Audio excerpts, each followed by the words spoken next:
En manchette ce soir, Cédric Giroux écope de 10 ans de prison. L'accusé a plaidé coupable notamment pour agression armée, complot et voie de fait grave. Une jurée quitte le jury dans le procès de Sylvie Rochon. Et un important plan économique dévoilé à Val-d'Or. On a beaucoup de choses à travailler, mais on a beaucoup de choses juste à faire, à ramener.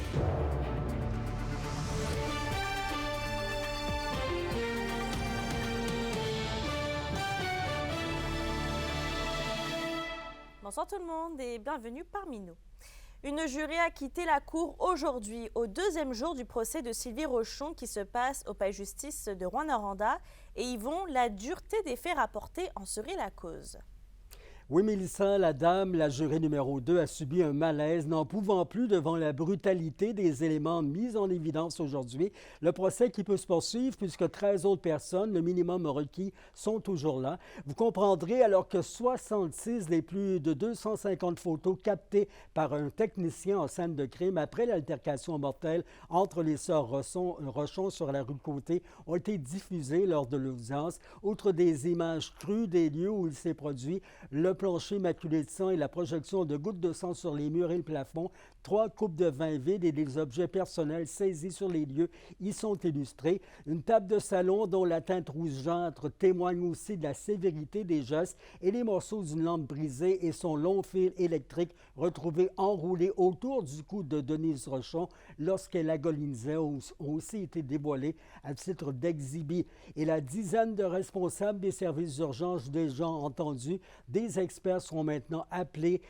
à corroborer les gestes qu'aurait posés l'accusé sur sa victime présumée, des images et des paroles qui cruellement n'ont sûrement pas fini de laisser leurs traces chez plusieurs d'entre nous. Et en terminant, autre cas qui a retenu l'attention aujourd'hui, une enquête bien ficelée par la Sûreté du Québec.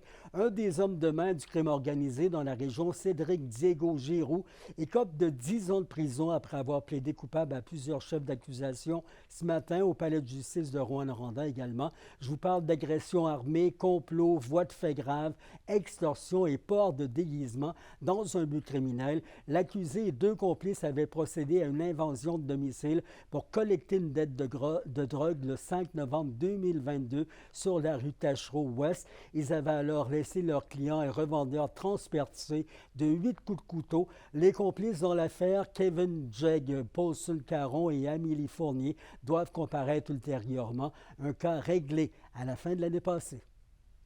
Il faut dire que la victime a subi des conséquences importantes en lien avec ce crime-là. On parle de 8 coups de couteau qui ont été portés, là, entre autres à l'abdomen. Donc, je pense que la peine est tout à fait justifiée là, dans les circonstances. C'est grâce au travail, l'excellent travail, je dois le souligner, là, de la Sûreté du Québec dans ce dossier-là, qui a permis d'identifier finalement là, ceux qui ont commis l'agression. Il faut le dire, là, la victime n'était pas du tout en mesure d'identifier ses agresseurs. Merci Yvon. En économie maintenant, la ville de Val-d'Or et 7 autres partenaires unissent leurs forces pour travailler sur un nouveau plan économique. Et Kimberly, une rencontre avait justement lieu aujourd'hui à la Chambre de commerce de Val-d'Or. Absolument, Mélissa. Et le but, c'était de savoir où la ville veut s'en aller pour les 5 à 15 prochaines années. Donc, depuis les 6 derniers mois, là, 7 partenaires du milieu valdorien se sont rassemblés avec une firme externe pour trouver des orientations qui vont pouvoir améliorer l'économie de la ville. Et la présidente de la Chambre de commerce de Val-d'Or, Valérie Gourde, croit qu'il y a un énorme potentiel économique à Val-d'Or, mais avant tout, il faut également travailler sur les problématiques auxquelles la ville fait face depuis plusieurs années. Je vous laisse l'écouter à ce sujet. Il y a certainement différents enjeux qui sont vécus par la communauté valdorienne, par la communauté d'affaires, que ce soit en lien avec la main-d'œuvre, les logements, le centre-ville, le transport et j'en passe. Donc, d'avoir une vision concertée, des actions spécifiques, des axes d'intervention, bien, ça permet aux organismes responsables du développement socio-économique du territoire de savoir où s'en aller. Et Kimberly, est-ce que la population a été consultée pour cette initiative?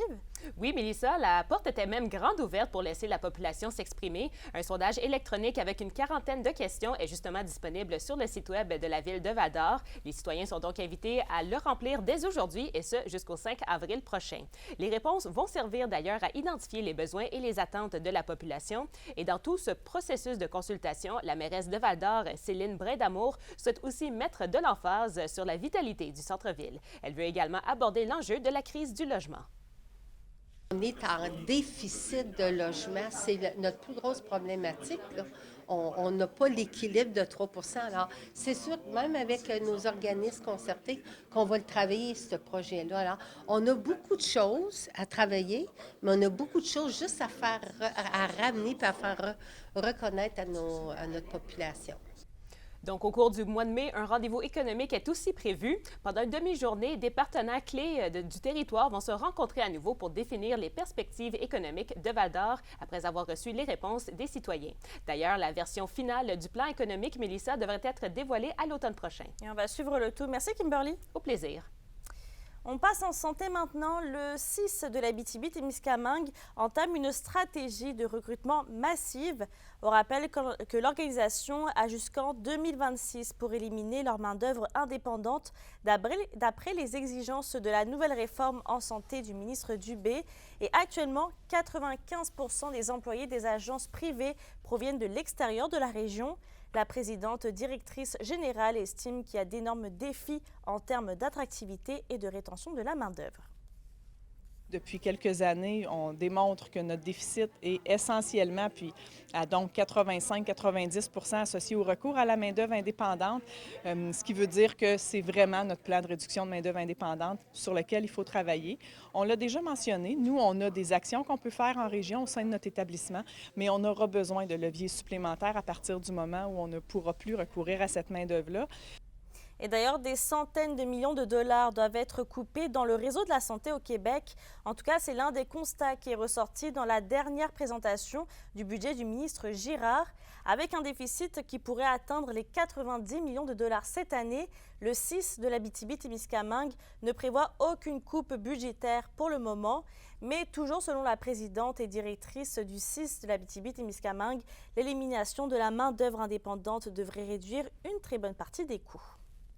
C'est un très grand défi pour la région. Actuellement, c'est environ 10 % de nos heures totales travaillées au sein de l'organisation, donc partout en région, qui sont faites par des gens issus de la main-d'œuvre indépendante. À peu près 700 personnes chaque période de 2 semaines qui sont de ces gens-là qui travaillent au sein de nos équipes. Tout ce qui est attractivité, tout ce qui est conditions d'emploi à l'intérieur de l'organisation, conditions de travail, autogestion des horaires, on en a parlé souvent, tout ça contribue à attirer, mais retenir aussi des gens dans notre organisation. On va parler de sécurité routière maintenant, puisque la Sûreté du Québec a mené aujourd'hui une opération concertée avec les contrôleurs routiers à Tressesson, en lien avec le trafic important de poids lourds appartenant à des compagnies forestières. Et c'est en raison de l'arrivée du printemps et de la charge de travail accrue des entreprises de la forêt qui doivent rapidement ramasser le bois brûlé pendant la saison estivale.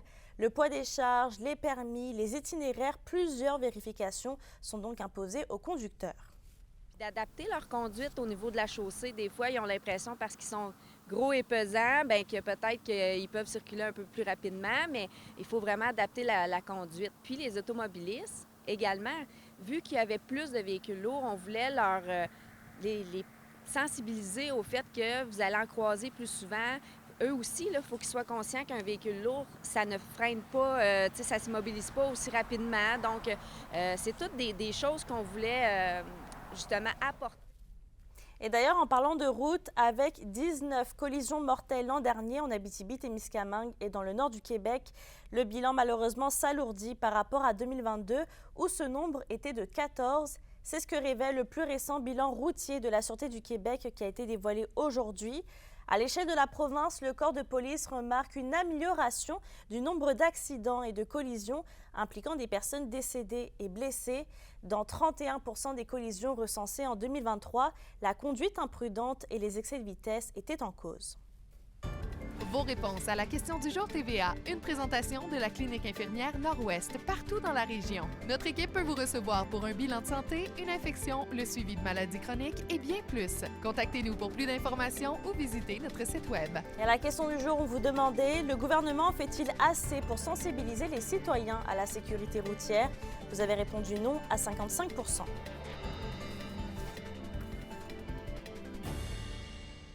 Les coûts excessifs de plusieurs projets de maisons d'hébergement pour les femmes victimes de violences conjugales empêchent sa continuité. C'est ce qu'affirme la ministre de l'Habitation, France-Hélène Duranceau, lors d'une mêlée de presse aujourd'hui. Elle a donné l'exemple d'une chambre qui est évaluée à près d'1 million de dollars selon différents calculs. Les travaux sont donc à l'arrêt le temps que la Société d'habitation du Québec réévalue un budget raisonnable. On rappelle que 2 projets de maison ont été mis sur pause à La Sarre et à Rouyn-Noranda. Dans un autre dossier, Long Point First Nation demande à Québec de respecter et d'encourager la réconciliation régionale. La communauté autochtone du Témiscamingue dit être engagée depuis maintenant 2 ans avec le gouvernement dans des négociations pour l'assise territoriale. Mais selon elle, le provincial ne paraît pas engagé sur le sujet et a certains messages insolites et contradictoires. La communauté rappelle que les négociations portent sur le développement d'une réserve associée à Winoway, sur la foresterie, les ressources naturelles ainsi que l'unification de la nation algonquine. En politique maintenant, de passage aujourd'hui à Val-d'Or, les co-porte-parole de Québec solidaire, Émilie de Sartérien et Gabrielle Nadeau-Dubois, ont entamé une tournée dans la région aujourd'hui. Une assemblée citoyenne est aussi prévue demain soir à la salle Paramount de Rouyn-Noranda. On leur a parlé plus tôt aujourd'hui. On débute aujourd'hui, on est à Val-d'Or. Demain, on sera du côté d'Amos, La Sarre et Rouyn-Noranda. Samedi, on va être du côté du Témiscamingue. Donc, très enthousiaste d'avoir Gabrielle Nadeau-Dubois aussi à mes côtés pour entendre les gens de la région parler de nos réalités ici. C'est important pour nous d'envoyer un message fort à l'Abitibi-Témiscamingue, que Québec solidaire, on est sérieux dans nos ambitions pour la région. On veut faire des gains en Abitibi-Témiscamingue en 2026. Bien sûr, faire réélire Émilie Lessartérien, c'est une priorité, mais c'est pas tout. On veut au minimum l'emporter dans une autre circonscription de la région. Je pense que l'Abitibi-Témiscamingue a été abandonnée par la CAQ. Cette région-là a besoin de voix fortes pour parler en son nom à l'Assemblée nationale du Québec. On était avec des organisations qui représentaient le Centre de formation professionnelle, la Chambre de commerce, le secteur minier, puis c'est vraiment la question du logement qui revient aujourd'hui. Ici, à Val-d'Or, on est passé de 1,7 à 0,4 en moins d'1 an. Il y a à peu près 200 ménages qui consacrent plus de 80% de leurs revenus pour du loyer. On le sait que c'est un problème ici à Val-d'Or, mais c'est un problème à Rouyn-Noranda, c'est un problème au Témiscamingue. Et ça, c'est la première condition pour attirer du monde chez nous, pour venir travailler après dans nos services publics, que ce soit pour maintenir tous nos services en santé, par exemple, ouverts sur le territoire. Donc, la question du logement, c'est celle-là, je pense, qui est la plus importante. Les échanges sont vraiment constructifs. Moi, je sens des atomes crochus entre l'Abitibi-Témiscamingue et Québec solidaire. On nous parle de problèmes de place en garderie. Nos régions ne pourront pas s'épanouir économiquement si les hommes et les femmes, les jeunes parents n'ont pas de place en garderie pour leurs enfants. On nous parle de l'importance d'avoir un bon système d'immigration partout sur le territoire. Bref, on nous parle de choses qui font partie de nos priorités à Québec solidaire. Puis c'est une tournée qui commence vraiment du bon pied.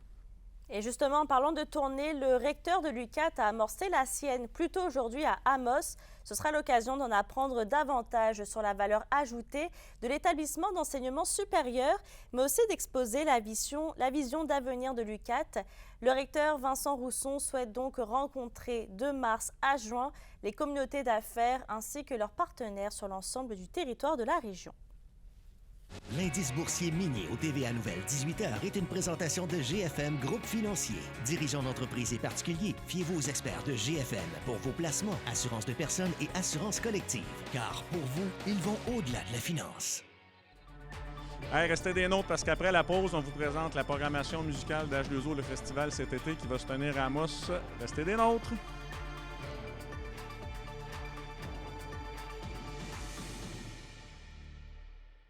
Les SADC de l'Abitibi-Témiscamingue et du nord du Québec vous présentent la bonne nouvelle économique TVA. La jeune entrepreneur et professionnelle de yoga Noémie Lessard a récemment inauguré un centre de détente situé au 1180 rue de l'Escale à Val-d'Or. Espace Nomasté propose une gamme de services incluant un sauna, un neurospa, ainsi que des séances de luminothérapie, de yoga chaud, offrant ainsi une expérience de ressourcement unique. Les SADC, partenaires de l'économie de la région.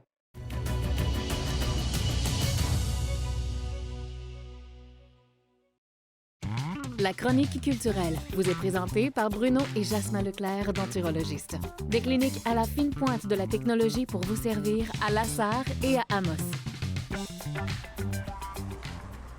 Stéphanie, c'est aujourd'hui qu'a lieu le lancement de la programmation de la 17e édition du festival H2O d'Amos où vous êtes en ce moment.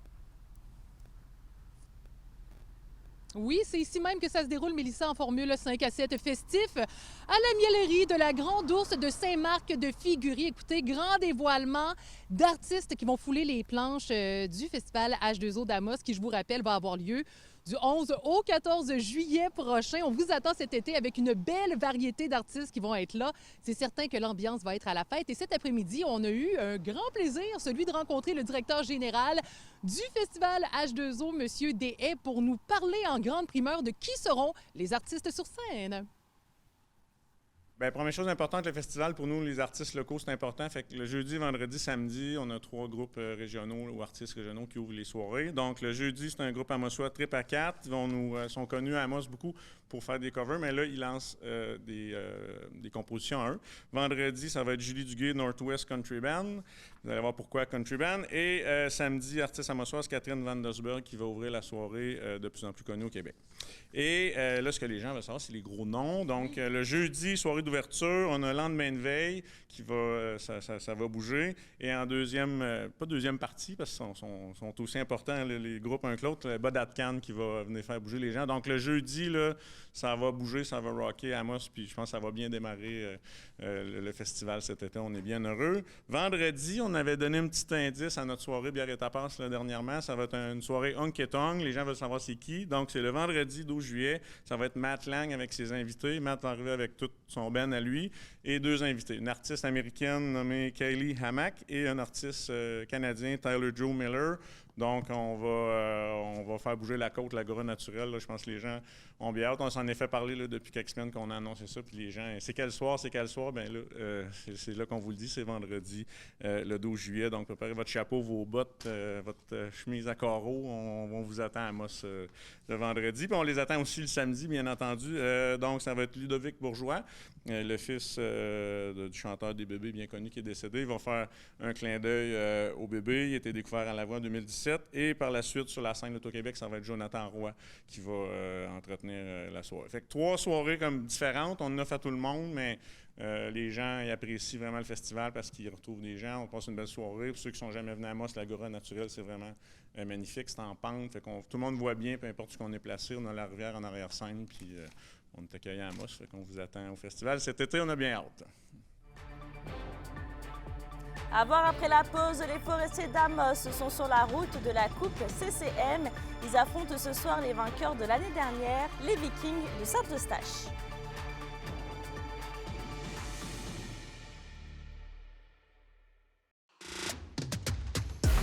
Les sports vous sont présentés par Thibaut GM, votre concessionnaire de confiance à Rouyn-Noranda, là où qualité et choix se rencontrent. La course aux séries éliminatoires des Foreurs de Val-d'Or est officiellement terminée. À l'action hier soir à Drummondville pour y affronter les voltigeurs, la troupe de Maxime Desruisseaux n'a pas su faire le poids et s'est inclinée 6-3. De leur côté, les Huskies de Rouyn-Noranda manquent leur chance de grimper au 2e rang du classement général et avec une défaite de 5-4 en prolongation contre les Tigres de Victoriaville et avec la défaite des Foreurs, la Meute est tout juste à 1 point derrière les voltigeurs de Drummondville.